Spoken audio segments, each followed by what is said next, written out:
last probably trimester or so of my pregnancy.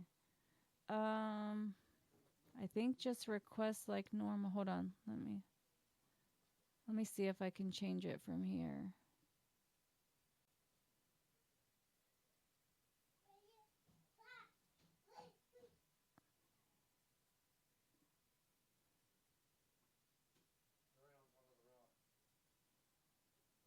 There we go.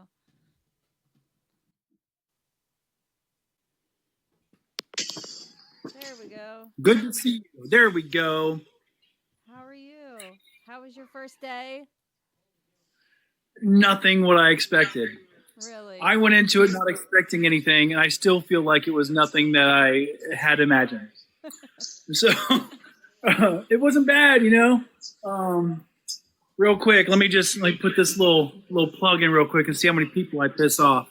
Yeah, you see this Ohio thrift, $4.50, Browns baby, Brownstown. What's up? um, Hi, chickens. What's so going on? I'm sorry. In the comments, what's going on? Feel free to jump in the box now. We're starting the meeting. Anybody man, who wants to jump in the box now. Anybody who wants to come in, you guys are welcome. so I'm smashing a little bit of food. Um, the day was a long day. Um, You the worked a best 10 way that I hour can shift or a 12-hour shift, right? 12, yeah, 12, yeah. 12. What's up, Em? Hey, Kels. Hey, Holly. What Okay, Holly. I don't follow sports either, girl. But my dad supported it, which is the only reason why. Because my pop supported the Browns. I don't give a shit about them, to be honest with you, or any other team, to be honest. But um, so the best way that I can describe it, it's I'm working security at a treatment center. I'm working as a case manager in a way, a case aide at a treatment center, and I'm also working as a peer recovery supporter. So basically, this is like a skeleton crew for only at the moment 3 residents. All right, so I prep breakfast, lunch, and dinner for them. They do the cleanup. I passed out meds. I did my round, and I have 15 camera screens that I have to watch majority of the day. And and then at some point, I go to the back and I engage with them and see how they're doing, how they're feeling. I sat down with each one of them, heard their stories, and just did that pretty much all day long, up and down, watching cameras, doing the thing. And I didn't really expect that. I thought maybe I'd be pushing like paper, but that's okay.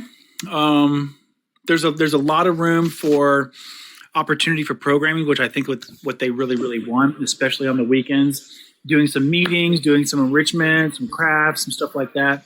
So I'm really thankful it's just 2 days of 12 hours apiece, because here I am running home. I was like, I got to do this live, and then jump in the shower, and then like get my food in, and like, oh my God, it's bedtime. We got to do it again real quick. So all those who do those long shifts, big shout out. Like I can't even imagine doing like a 16-hour at this point. Like that knocked the sparks out of me. Period. or So 512? right, yeah. I mean, I used to do that when I was a general manager at Jimmy John's. I put in like at least 60 hours a week, but now, shoot, bro, I'm 42. I'm not trying to live that life anymore. I'm cool. I'm 42 as well.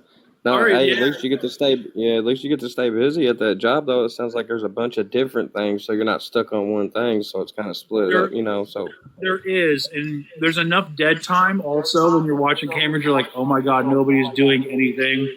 That it kind of yeah, but okay, now it's time to go prep some food. So you're um, gonna need that little getaway when your days are hectic. You know, like I'm gonna go watch these cameras for a minute. yeah, like all right, love y'all.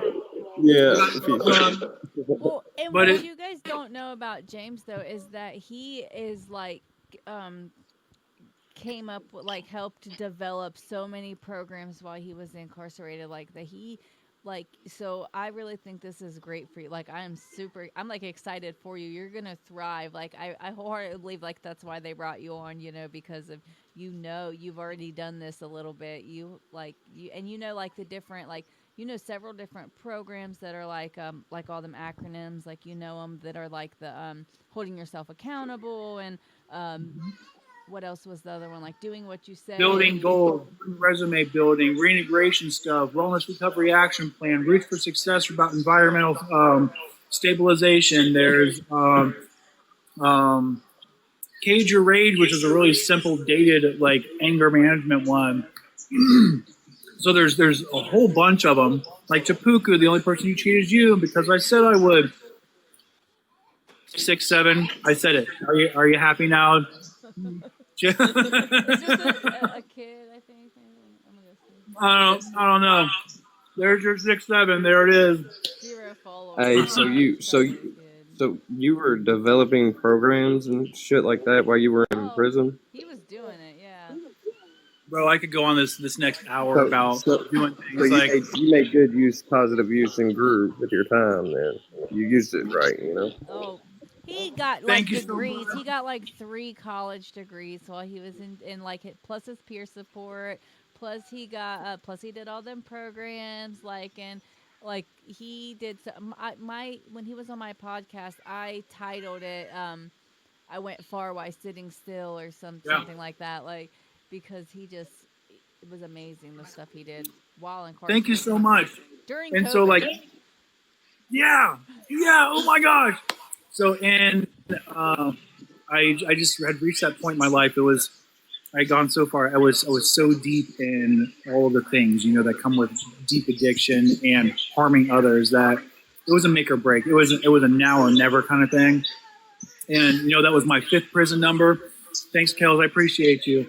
And so I knew that I had to dig deep, and all those athletes that dig deep, all those people that really come from the darkest of places, man. I was there, and I didn't want that. I knew that I had some other purpose, and I've struggled with faith, and I've struggled with programs. So I was like, why not do programs of my own design that incorporate everybody of every faith, of every kind of like recovery aspect.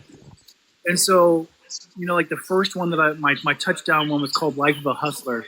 So for, and then by all means, I don't mean to be like talking this entire time about the stuff that I did in prison, but Life of a Hustler was about taking guys who came from the streets, who only have worked the streets, never had a part-time job, never full-time job, only know slinging dope or whatever, or maybe they did something, but they don't know how to showcase their capabilities. They're like, they had a single mindset. They knew nothing else, right? Yeah, I'm going back to the streets. I know the streets raised me, and I would be like, that's great, because there's things that you can take from the streets as a hustler, and you can put those on a resume. And they're like, nah, what you talking about, bro? And it's literally, you show up, you network, you problem solve. Because guess what? You're getting whatever that is that you need, whatever that fix is, and you're getting that money. Because if you don't, you're an entrepreneur. You're not making money, period. You learn different pathways because you map out your day because you don't want to get caught by the police. You can manipulate in a negative way, and you can also manipulate in a good way. So be able to transition that manipulation or those communication strategies into something positive, transition that can be powerful. And so you're good at communicating. You take these positive things and you're like, yeah, you know what?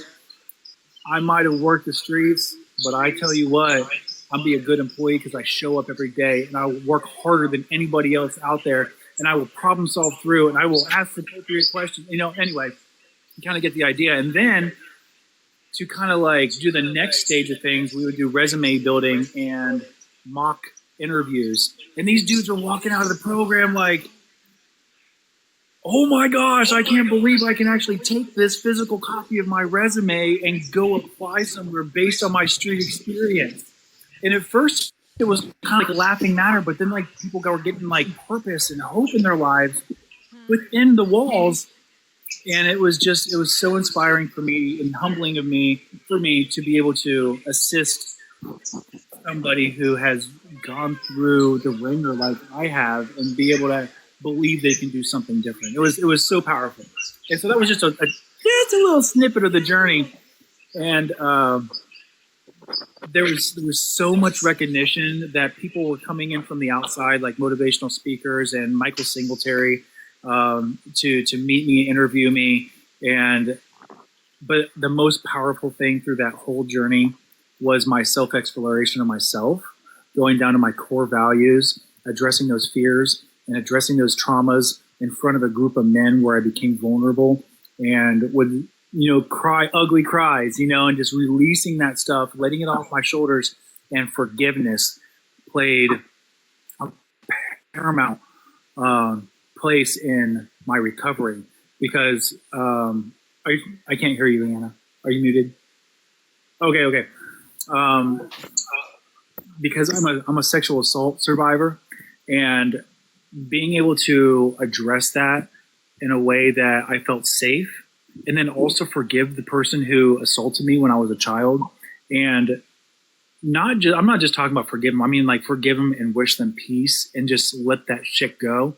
That was the biggest moment of my, you could say, enlightenment. So anyway, I don't know where all that came from. I guess it was because you were touting on me. I appreciate you. Thank you so much for the praise.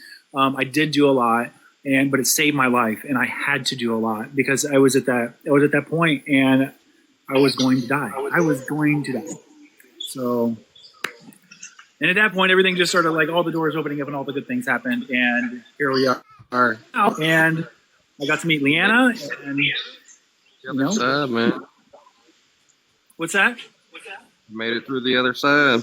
Made it through the other side, and here I am now. I'm the one watching cameras, but what was really cool about the experience today is I've been in their shoes, and so I could empathize the feelings and the physical and mental anguish that they were going, being away from their families, the physical, because it's a detox too.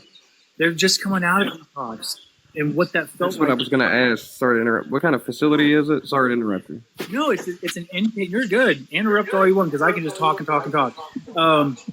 It is an inpatient detox facility that is either 30, 60, 90, 120 days. So completing the whole program is 120 days. But what it's lacking is the programming within its structure because they have had a little discourse within it recently, and they lost a few staff members. One staff member was getting a little friendly, a little touchy-feely, and then there was, no, you can't be doing that stuff. People are vulnerable. That's a no-no. Yes, my And then there was another one where, like, something was dropped off of the facility. So people do walk in to get detox. People do get dropped off by their PO. Some people are court ordered. So overall, it's a variety of different intentions that are there. Hi, JB. So they're all the same. I've been to so many different facilities. I mean, ultimately, the detox, they are kind of like the same in a way. This one's just currently lacking. The one I went to, man, was solid, for real. It was only 30 days, but that was after I was in the hospital for 7 months, clean. You know what I mean? So what happened? It was pretty easy for me. What's that? What happened after that 30 days? Did they set you up for success, or did they just say peace out? Yeah, no. It's pretty much it's up to you. You know what I'm saying? Go to meetings. But they go. What's that? Could you actually stay longer? No. I think. Well, you know what? Under special circumstances, you could. If you were a vet or something like that, you could. Yeah. But insurances at that place only paid for 30 days. That's kind of the same for this place. Is not grant run. So, Miss Noella, I totally understand where you're coming from and where like his money grab. This place is kind of falling apart. So, if someone's grabbing that money, it ain't the building, that's for sure. I'm looking at like, daggone, like I have so much work to do because I'm just a natural, like, fix it kind of guy. Go So I'm getter, like, yeah.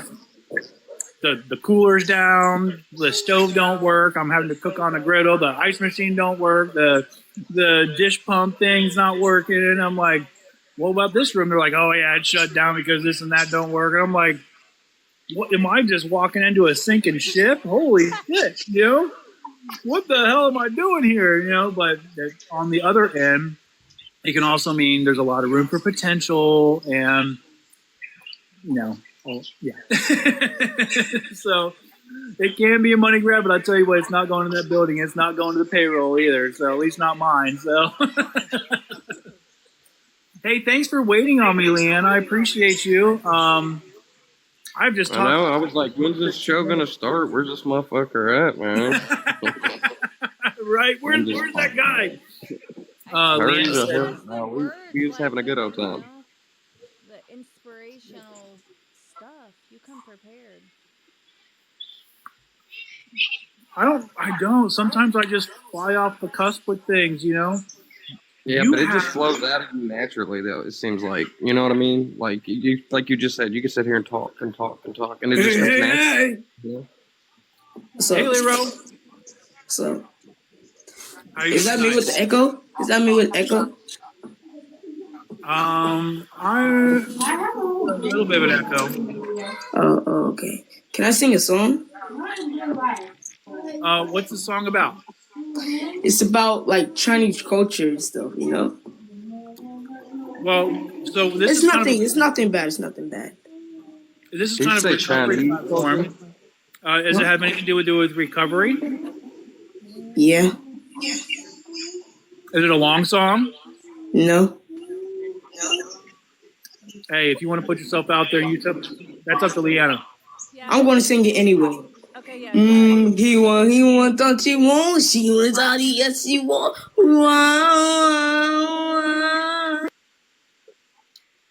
All right, Just- thank you. just Appreciate grow. it. Have a good That's night. what I said. He said, More than he welcome to said stay in the it's comments. Chinese. Yeah. Mm-hmm. Hey, Heidi, good to see you again. I will disconnect you guys. Like, Hey, that was a first, wasn't it? Yeah, that was something. That was. Hey. I'm even gonna lie, that's kind of funny.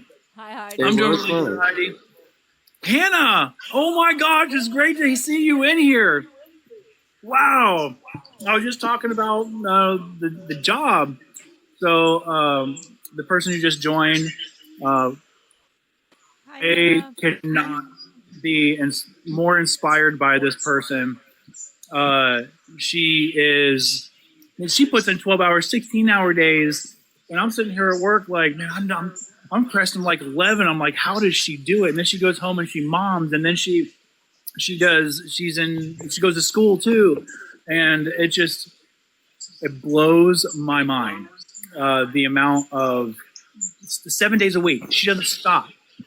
Well, she And gets so- a standing ovation.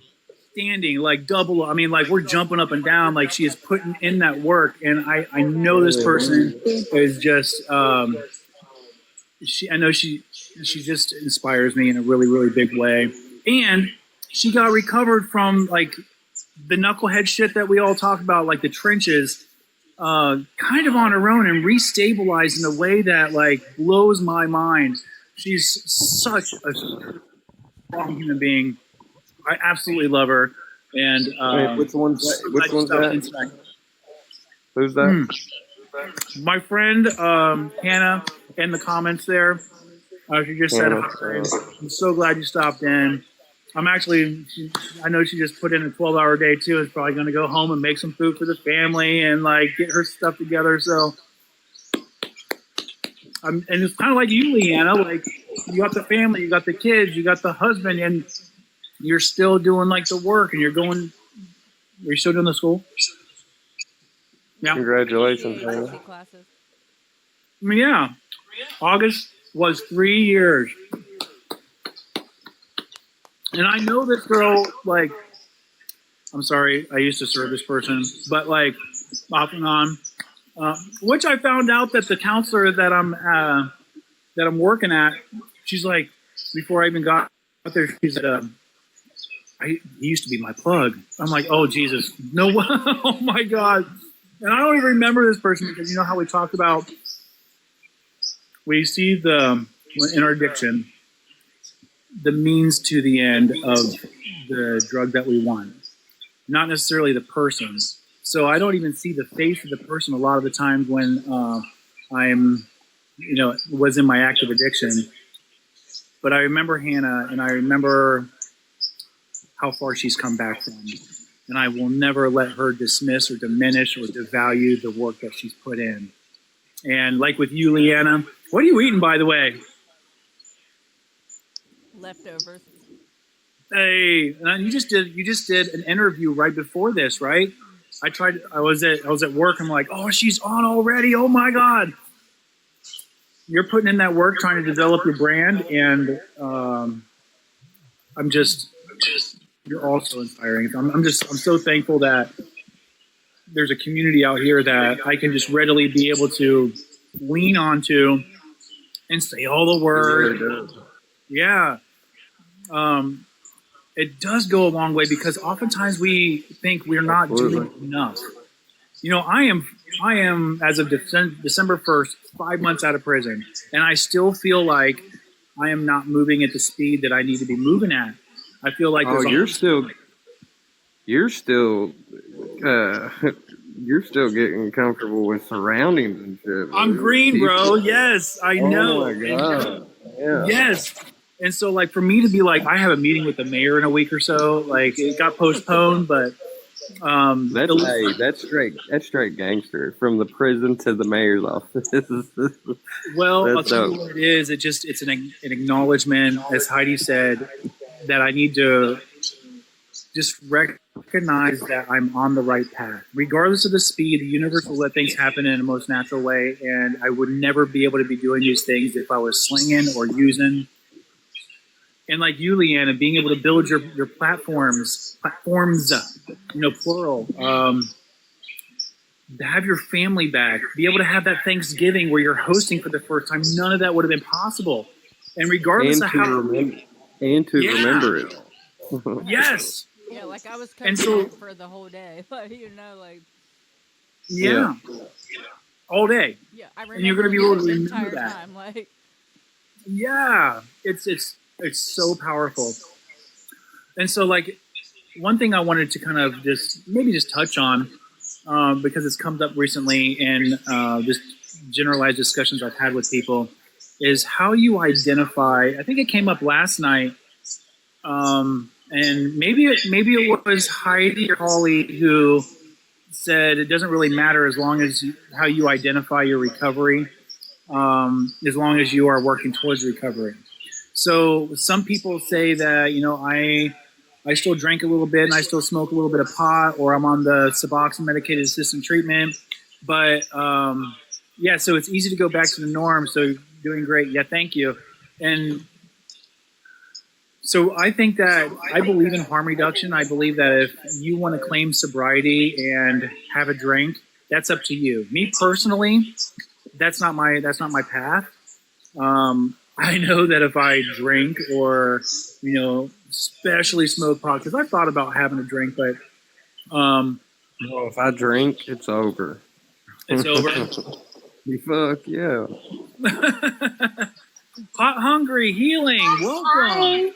Hi there, it's Whitney. Yeah, hi. Great to see you again. Thank you. I was just popping in for a moment. Okay, well, we don't really have a topic, so do you have anything you want to share today, or just say hi and we're just kind of talking? No, I have a Heidi, that's what curious here. Right I'm trying to put the video on. I do have the video.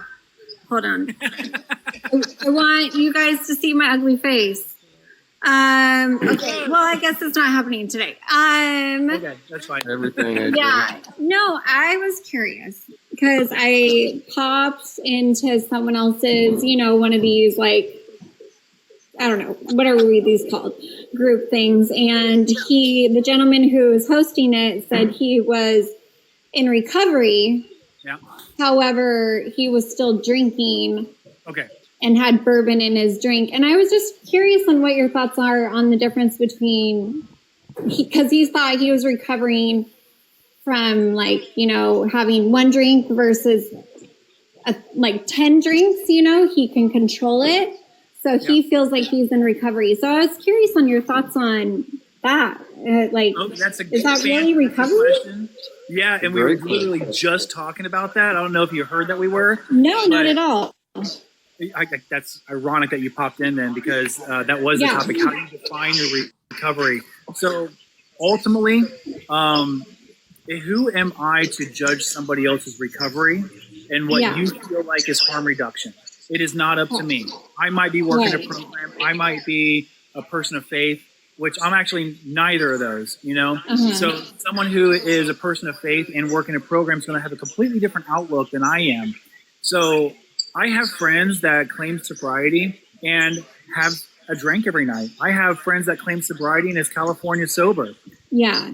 You know what? I've also seen those friends sick, walking skeleton, using meth and heroin. And if that is your thing, and that's your DOC, and you want to claim sobriety from that, I don't live in a place of judgment. I live in a place of support. So if you want to claim sobriety, I am going to support that. And as a peer recovery supporter, it's not up for me to advise, diagnose, or treat somebody. It's to support somebody in their recovery path. Now, but are they recovering? I'm just curious. I'm just playing devil's advocate because I want to learn. Are they recovering because,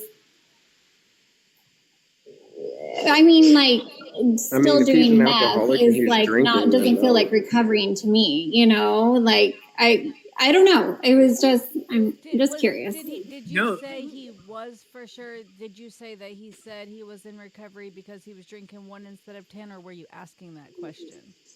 He said it. Okay. I asked, what do we talk about in this, here? And he was like, we talk about substance abuse and recovery and stuff like that. And he said, I'm in recovery. I have a little bourbon in my drink right now, but, I'm in recovery. I'm like, okay. So let me ask you this, Hungry. Whitney. Yeah. Whitney. It's all good. Let me ask you this. How do you feel it applies to you? If you take that question and you reverse it back to yourself, how does it apply to you in your recovery? And that's truly what should matter. Because once again, I'm not gonna pass judgment on anybody who thinks that they're doing harm reduction by going from 10 to 1. And if you feel, because I can say, I don't believe that, and that doesn't work. That's not being all accepting and inclusive of somebody else's path. And I'm not going to live a place of judgment. I'm going to be supportive. Now I may say, hey, I might put it back on myself and say, I've tried doing recovery several different ways where I just minimize the amount that I'm using, and it hasn't worked for me because this is what happens. But that's going to be up to that person to make that choice. And so I'm not going to say whether it's right or wrong, as long as the common goal is to become overall in a better wellness. That's what I'm all about. Okay. No, that's awesome. I was like, it kind of blew my mind for a moment. I was like, wait, what? No, I totally understand. Because the people that I work with at the other center, they're California sober. But for me, I can't be California sober. I don't want to be peer supporting somebody and be blazed, or 6 ways to the wind, because I know where it takes me. Right. And I feel a little hypocritical.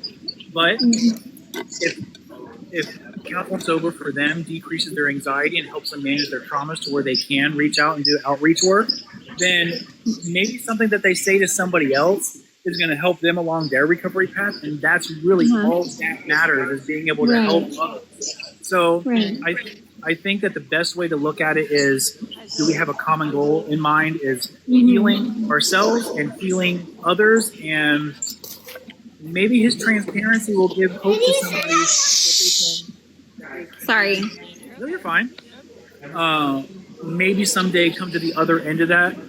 But for me, I can't do it. But I'm still going to love you and support your decisions, as long as you're not being a knucklehead. You know what I mean? Right. But that's a great Right. question, and there's a lot of scrutiny when it comes to that. Leanna, looks like you're biting your tongue to say it. Yeah. So I just wanted to say that pretty much to like recovery to me is just like anything. If your life, like we've talked about, if your life quality is better, like if you are Right. paying your bills and you're bettering yourself in any way, like then I think I think the trick is like I think he couldn't say he was sober, but in recovery maybe. Yeah. Actually on my podcast today, I had on she's a pastor of a recovery church, but she's also a licensed clinical therapist. Right.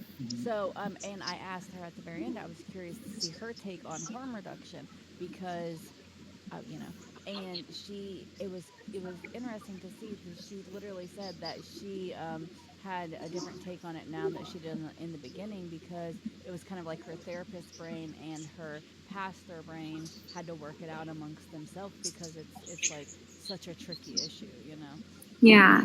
I guess to me, it's just scary because I don't want to think I'm enabling people by saying, hey, I can have one drink and not stop. And I don't know if that makes sense. Or if I have like something and I can say I can do this and I'm in recovery, but then that feels like I'm enabling someone else to be like, oh, you can do it too. I wouldn't try anything that like if you're like clearly uncomfortable and like struggling with it morally like this, then obviously it's not for you. Like, No. I'm just curious. And that's all it is. Absolutely. It's a great I don't question. think you can take somebody else's sobriety on yourself either. Yeah. No, anywho, I'm just learning. That's it. No, it's Us a too. great question, and I really Hey, appreciate you asking that. Someone say something? Hey, so can I Hey, say Tyler. something?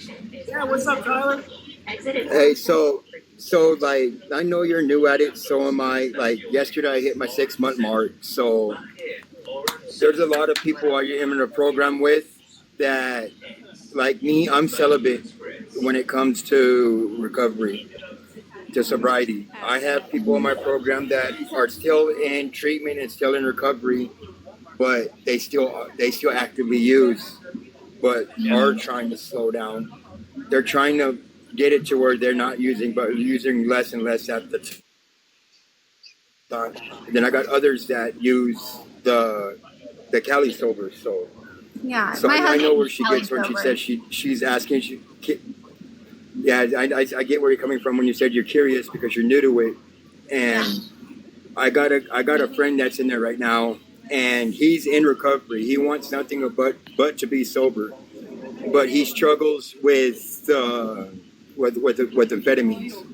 Uh-huh. So like, and he'll use, but he'll tell us when he uses, and then like we'll talk him through it and try to show him or come up with other ways for him to substitute that thing or a better coping skill to have while he's going through that situation. And he's getting a lot better. He's still using, but not as much. all we can do is our best. So it's the Right. yeah. And it's like my APNP officer sat there and started saying bad stuff about my program because we're not the program. Like programs don't let people use like recreational, like medical marijuana or anything, and because they look down on them. My program is even though you're struggling and you're gonna have slips once in a while, so they help you through it and everything else. That's why they don't drug test at my program. They don't, because they know you're going to have slips. Yeah. But they're willing to sit there and talk through it and help you through your slips. And that's why they do that way, because, and my PO's talking trash about it because he doesn't like it. I think my recovery, like Aegis, was so like, you have to be sober to be in recovery. That's what I learned recovery was just plain old sober. So I think that's how I learned what recovery was at that time. But now I'm learning that it's different. It is. It's how you. Yeah. Yeah. Totally. I just Like- want to give a shout out real quick to the Justin in the comments. 6 months, 28 days, clean and free. Congrats, congrats. Give me a second. Congratulations. I realized you got 2 weeks. Clean and had a year. That's okay. That's okay. I'm so glad you're back. Yeah, shit happens. Yeah. Thank you. Welcome back. Yeah. Awesome. So glad. You know, Leanna knows, and I know Leanna's a bit of her story. We didn't just relapse one time. We spent decades relapsing. Same here. so It's a not pathway to just sobriety, bro. Yeah. Yeah. Hey, great question. I appreciate that. I appreciate your curiosity. Well, and I appreciate you guys not judging. I just, yeah, and in learning, you know, I think it's all about learning how people recover and what recovery means to everyone, and you know, harm reduction, and you know, like I said, Aegis just taught me that sober means recovery, and that's it. So learning new things is great. I think too, like recovery is like different to everybody. Like whatever Right. it means to It is. you, that's what's really important. Like, of course, like if you have a probation officer or something like that, of course you have to like do what they say. But like aside Yeah. from that, your own personal recovery is like whatever you think it is. Like going back to the guy drinking, like if he believes that he is, you know, and if he's actively doing better, of course, you know, you can say that. But then who am I? Yeah. I'm nobody to judge. No, I think my jaw dropped when he was like, "Oh, I'm in recovery, but I'm still drinking." I think my facial expression was like, "Whoa!" And then I'm like, "Okay, I need to learn more about this." Do you think he So can one thing tell? you can Did he do- not educate you? Well, So- better is better, no matter what. Yeah. Yes, agreed. So one thing you can do is like, man, you're in recovery and you're still drinking, and I hope you get to stay in recovery. Keep coming back. You know, it's simple as you know that. To everybody who's in here right now, I just want information, my phone number, my email, and my TikTok information. I know Leanna's going to plug it in later. I'm a certified peer recovery supporter. Anytime anybody has any questions, needs support, any of that, please reach out night, day. I know Leanna's going to plug it in too. We got you. Answering questions, just breathing on the phone, you know, all those things are turning into like a long-term like joke now. But yeah, if you want us just to be there on the phone to breathe, got you in whatever way, space that you need. Just hit me up. We've already been able to reach out to such a large group of people.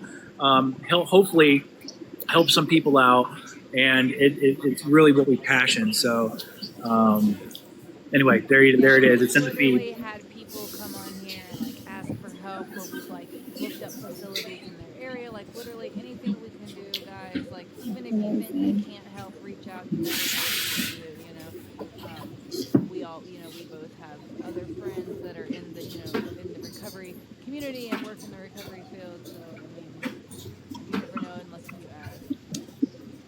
I shared you guys' podcasting yesterday with over at the gym yesterday. So You know, Yes, thank you. the BK, they're on the screen here. There's the Emotions can be the tough one, Kay. For real. feeling lulled. Feel free to speak up. Yeah, absolutely.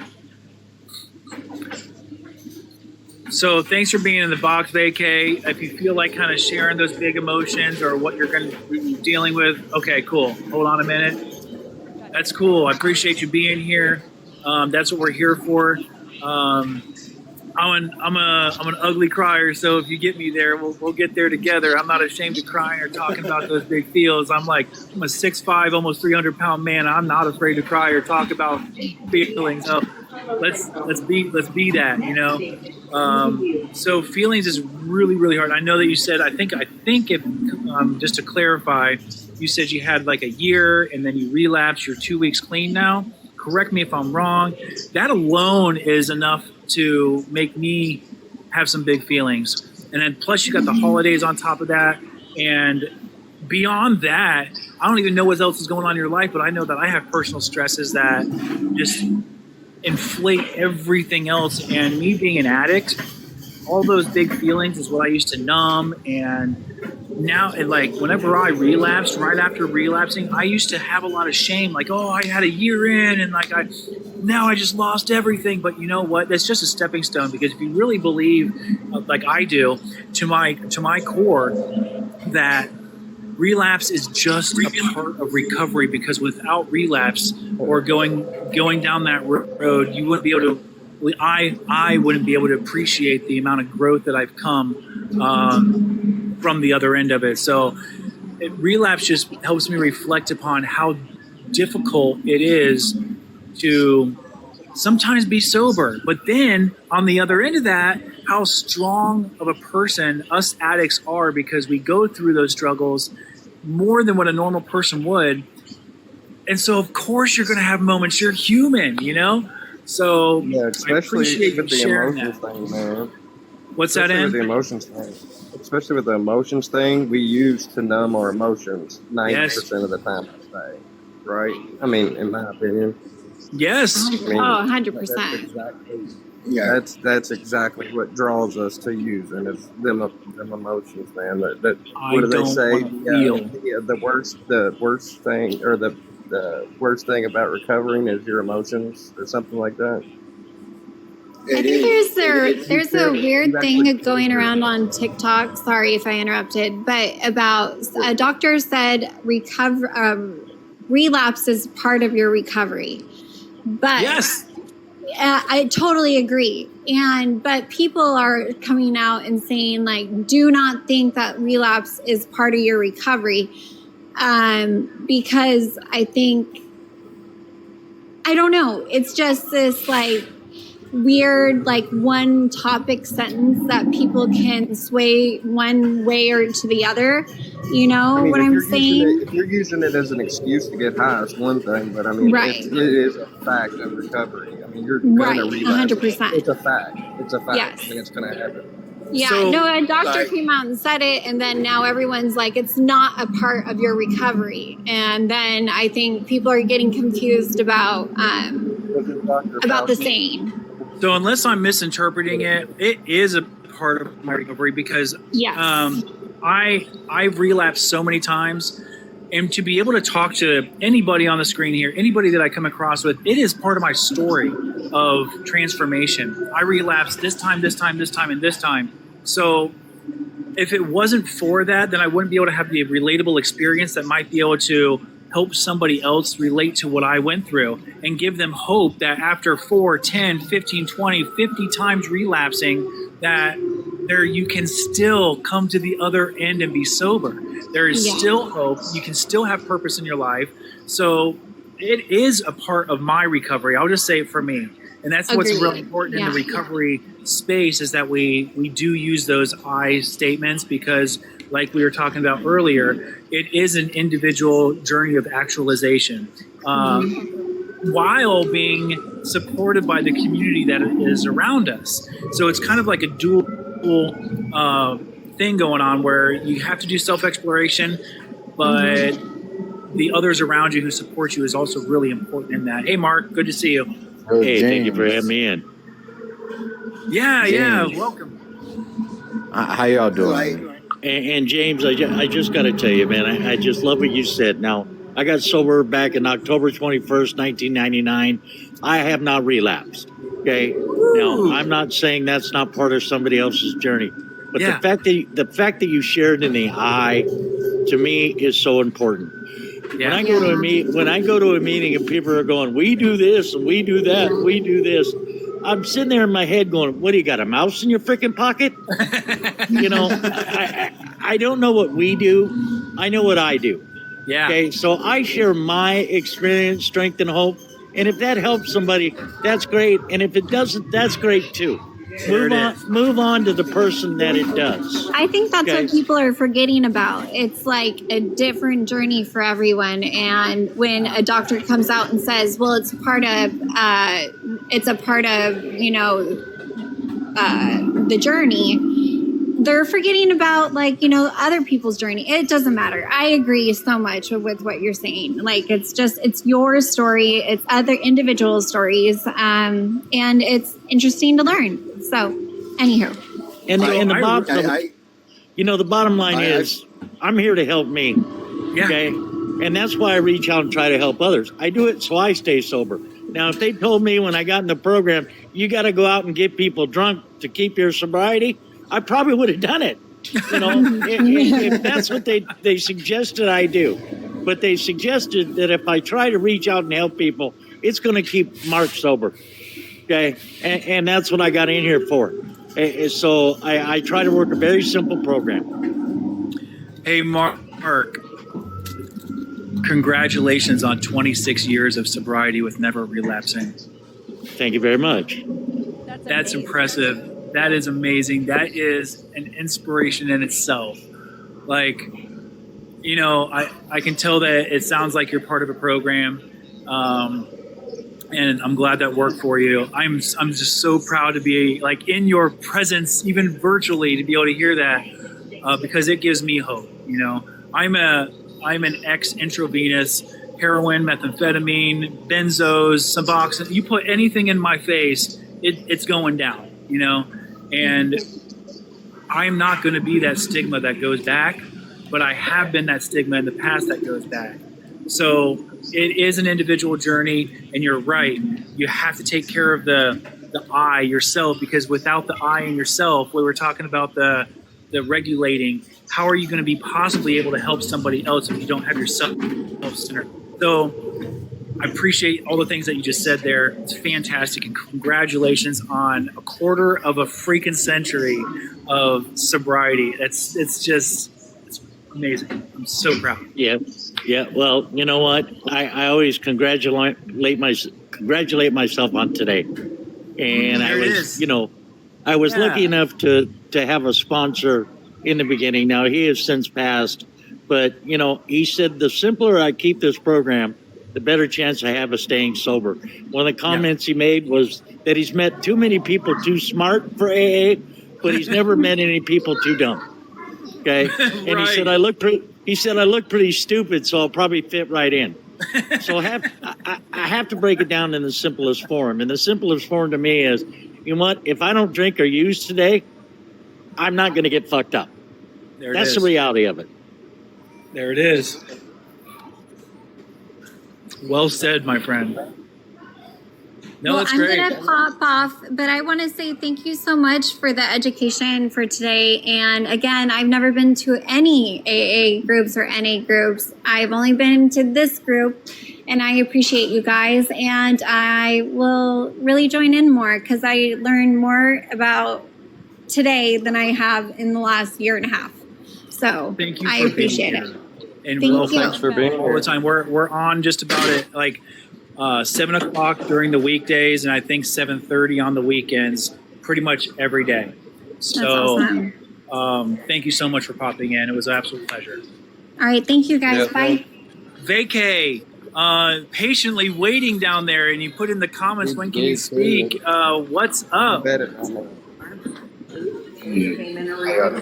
Y'all hear me? Yeah, welcome. Yeah. So, I haven't been on recovery lives at all, or in a while. It's been hard finding people like that on here. I mostly join Zoom meetings. I don't know if you know the Zoom stuff. But yeah, no. I had over a year clean. At the sober house that I'm at right now, and I relapsed about a few weeks ago, and it kind of hurt me though in a way. It wasn't because I relapsed, I messed up, but I hurt somebody that I cared about a lot, and this was the person at the sober house, the one that runs it, and I built that trust with her and everything, and now I just lost it. She would help me out with a lot of things, and now it's not like that anymore, and it's more it's not I'm still feeling kind of regret from it because, like, yeah, like I had no excuse to pick up that drink. I had no excuse, but I did. And this wasn't the first time though that it happened. This is the second time they gave me a second chance to come back to the house. And so, yeah, I'm just trying to just figure out myself. Like, I feel lost in this world, like going to meetings, like, and all that. Like, I don't get as much as y'all get, like to me, just going to AA meetings, just hearing people share their, war stories. That's it. And and I have to go to meetings. So I live in a sober house, so they require us to go to meetings each week, and and I do get a lot from it, but at the same time, it's not like it's not like that's the thing that's keeping me clean. Like I'm staying clean because I want to stay clean, not because of some meeting or some book or anything. So I mean, I'm trying to get into the whole. I never done the steps, but I'm trying to get into the steps. Like I just got myself a sponsor. Good. And the reason I've been holding off a sponsor is because I got SA'd by a sponsor when I was younger, and that's why I never picked up a sponsor ever again. Until I met this one guy that's in my area, and he doesn't seem like he's gonna do anything to me or whatever. I mean, now I can protect myself or whatever, but this guy, he's been helping me with giving rides to meetings and all that, and he's like, hey, do you want me to be your sponsor? Yep. And I'm like, if anything, yeah, like, I don't know who else to ask because I don't know anybody else. And that's why, like, I've been in recovery for like 15, 16 years, but I relapsed. And I know you were saying earlier that relapse is part of recovery. I can't believe that, though. I really can't, because then it's just like saying it's okay to relapse. Because it's part of recovery. Well, it's what I was saying, as it not being an excuse. But and when it's said, it's not said in that sense. It's said in a sense that it's okay if it does happen, because that's what we're junkies, man. That's what we do. You know what I'm saying? Aside I hate to from say it like being that. junkies, Yeah, I could have done something, major though. diseases have relapses. A lot of major diseases have relapses. I'm sorry, That's I should have said it great like way of that. looking at it. Yeah, no, I mean, it's just like... Say that again, Leanna. That was really important, because if addiction is considered a disease, then what'd you say? A lot of major diseases have relapses. Yeah, So it's part of the no. process. And if it's BK, I have a question for you. Yeah. So Hey, you said you're Hey. you're struggling a lot and everything else. When you're struggling, I know it's hard to say sober, but are you, like, on your relapse, did it have to do anything like being stressed out or Yeah, dude, being everything, depressed? bro. I've been... trust me, bro. The last few months, like with the government shutdown and everything, it really affected me because I get on food stamps and I didn't have food stamps for last month, and that's something I rely on. But I went to school, try to get certifications for CNC, try to get a better job, but like, dude, I've been out of work for 2 years, bro. And I've been going to interviews. I've been applying to places. I've been calling them. I've been looking up temp agencies, all that crap. And it's like, I'm putting all the effort in, but it seems like I get no effort back. Like these people want like degrees and stuff like that. And I don't have much experience due to, my addiction. I haven't worked a job over a year. I never worked a job over a year because I relapsed or I messed up so much where I couldn't go to work or whatever, or the boss fired me. And so that's why I have a bad reputation for when it comes to work. And so Yeah. Right now, like, and that's not the reason why I relapsed, though. It was more than that, dude. And but Yeah. there's no there's Real quick, when you when you're going into interviews and stuff, are you being upfront about the fact that you're in recovery? no, I don't share none of that because it's not their business. Well, I understand that, and it's completely up to you. But just a little, just a piece of advice from me is that, like, if you have like on your record where you've been fired from jobs because of your addiction, if you share with them, a lot of employers nowadays are understanding. Not everyone's going to be, and I'm not saying that that's going to be the case for you. So do this at your own risk. But maybe if you went to them and you said, "Hey, look, I have messed up in the past, and this is why." Well, see, that's the thing. That's the thing I have. I went to a job at Bob's Furniture Store, and I did share a little bit about, my recovery or that I'm, dealing with addiction. They looked at me like they just laughed. Like they knew I wasn't going to get hired. Once I shared that, like, and that's the thing, like, people are telling me not to share that I'm in recovery and stuff like that, because I mean, technically the other jobs, they can't say why you got fired, that it's against the law or whatever, because like then you can't get hired then.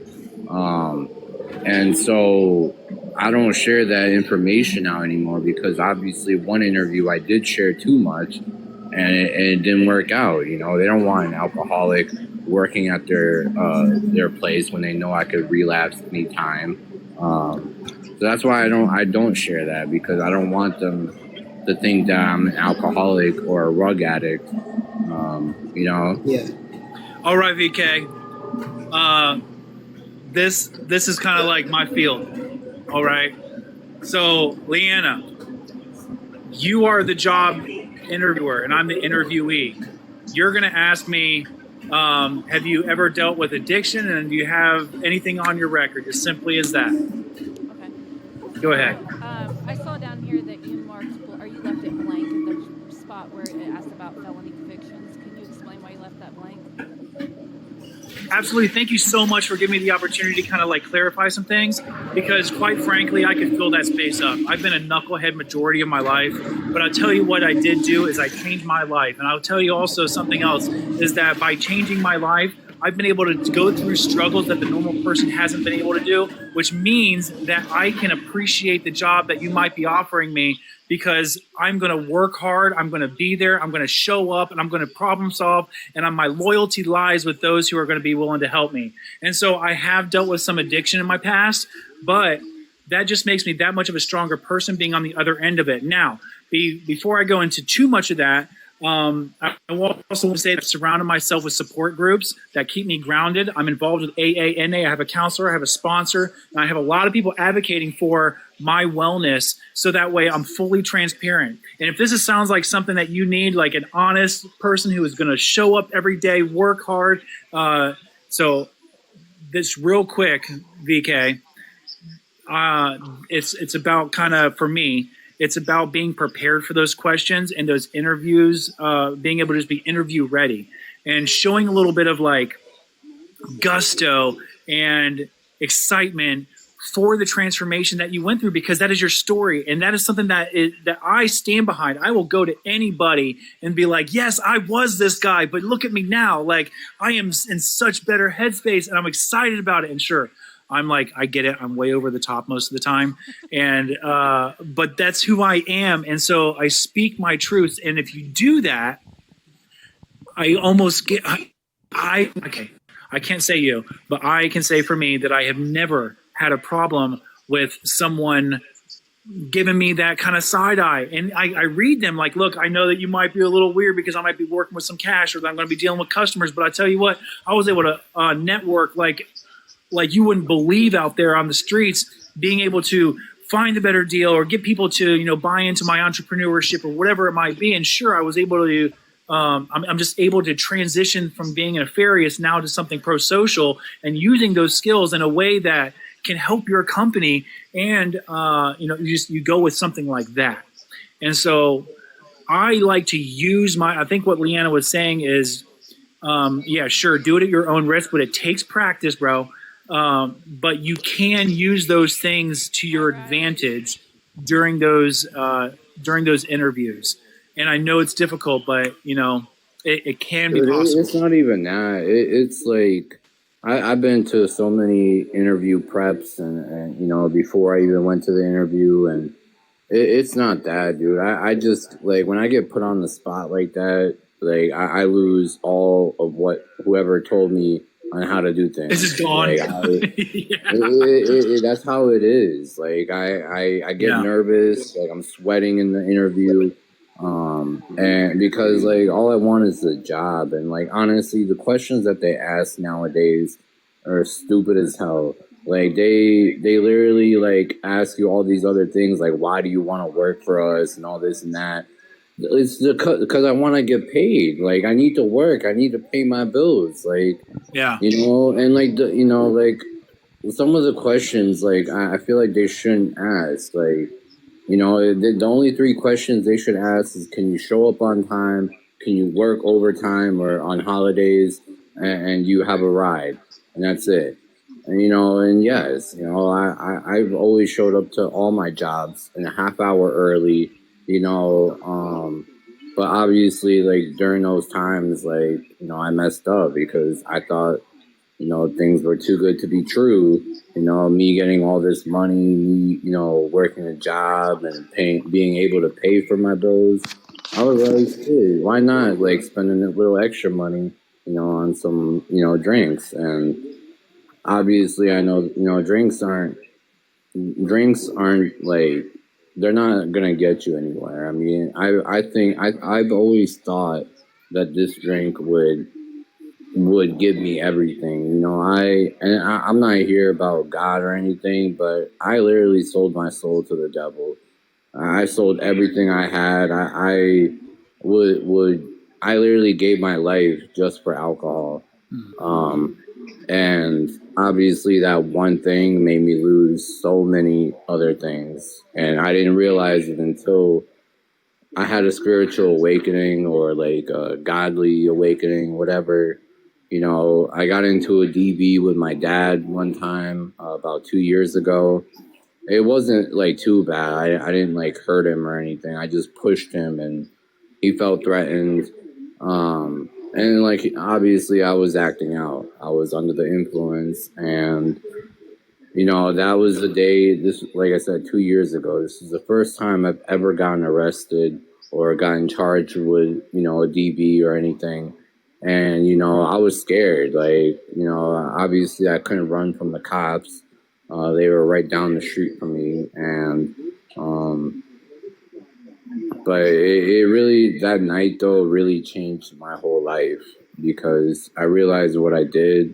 I may have been, a little bit under the influence or whatever, but I knew what happened that night. And the things I said to my dad, though, like I'm adopted, so I have like step parents or like adopted parents, but like it just hurt me though. Like the things I said to him that night once the cops put me in cuffs, I was like, oh, you're not my real dad. You're not, like I said some other stuff, but I'm not gonna say it on here. And ever since then, like, that's when I just was like, all right, I need to take a step back and realize, like, what I did wrong. I mean, my parents are everything to me. They've helped me out in so many situations. Me too, bro. Me too. My parents are paying my rent right now because I can't find work. Now, I feel so much guilt, though. Like, it hurts me every time that my dad has to pay over $200 a week, for me to live somewhere. I should be doing this myself. I'm 26 years old. I should be able to, pay for my own shit, but just not how life turned out to be. I was the first kid to be adopted. I got two other brothers that were adopted too from Russia. And I thought I was going to be the good one, the one that, is better than the other two. But no, my youngest brother is better than me. That dude's in the military. He's got a whole house. He's got a wife.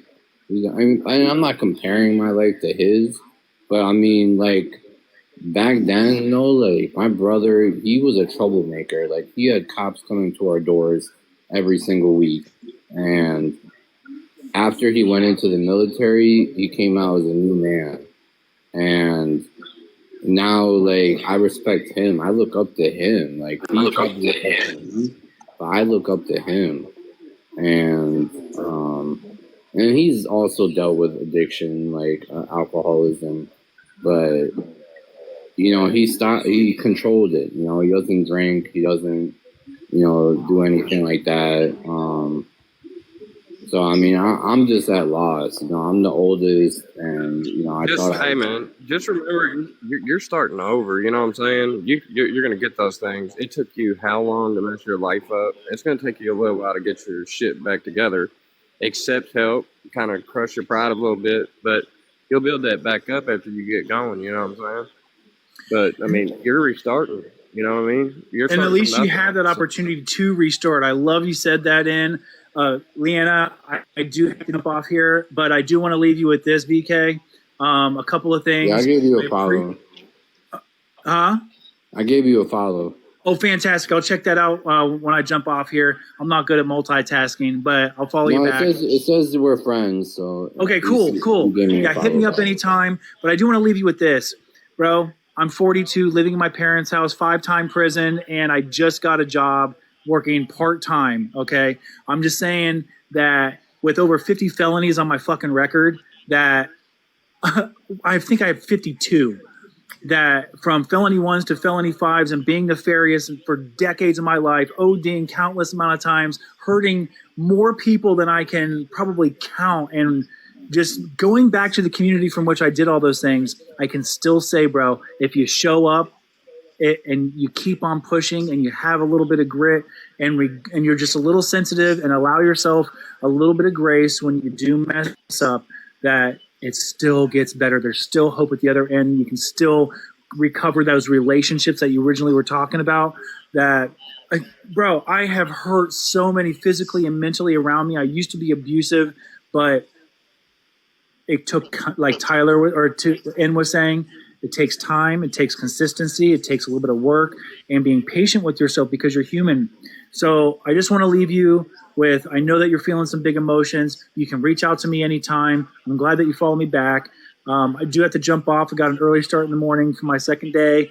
Your job will come. And then just have some faith. I implore you to believe that it will happen. And it's hard to not feel guilt and shame when your parents are helping you out, but the least you can think, hey, James Barr over in Ohio is living with his parents after 5 prison numbers, and he's still doing it over there. I can do it too. So I just wanted to leave you with that, and I appreciate what you were shared. And thank you, Leanna, once again for waiting for me to come on here. Lots of love. Same time, same place tomorrow. I'll be here, and hit me up a little bit later or tomorrow and tell me your thoughts. I'm always about it. I appreciate you. I know all the rest of your information. I'm going to plug us before we close out. You got my info too, right? I have everything except your phone number memorized. Drop your phone number real quick. Okay. I know. I don't have your phone number. That's weird. I've never written it down. Off? Here's my phone number. Text, call. It doesn't matter. For everybody. So lots of love. And I'll catch y'all. Can you message me your number, man? Like, I'm going to forget. Yeah, I got you as soon as I jump off. All right, I appreciate it. Thank you. I'm going to put the rest of his contact info in. All the love, guys. That's his TikTok handle, and then... I gave you a follow to Farrell. Yeah, my name's Leanna, but thank you. Yeah, all right. Okay, and that's Yeah, my name is Vic. If y'all want to call me Vic, but I want to I want to join like lives like this, and I appreciate you letting me up. Yeah, absolutely. So we are here most nights. Most weeknights we do 7 Eastern Standard Time. On the weekends we do 7:30 because James got a job. I also host a podcast. I do every Fridays around 6 Eastern Standard Time. Every Saturday usually. Is it on here 1:30. or like what podcast? You can find it on Apple Podcasts, Spotify. It's also on YouTube. Any podcasting platform it's going to be on. All right, I'll message you, and Yeah, I'm absolutely. interested. Absolutely. Thank you so much for being here. Thanks everybody for being here. Thank you All guys right, for all thank the you. follows and the gifts, guys. Thank you guys everybody. Hi Shucks, thanks for being here. We're leaving, guys. We'll see you guys tomorrow. Thanks everybody.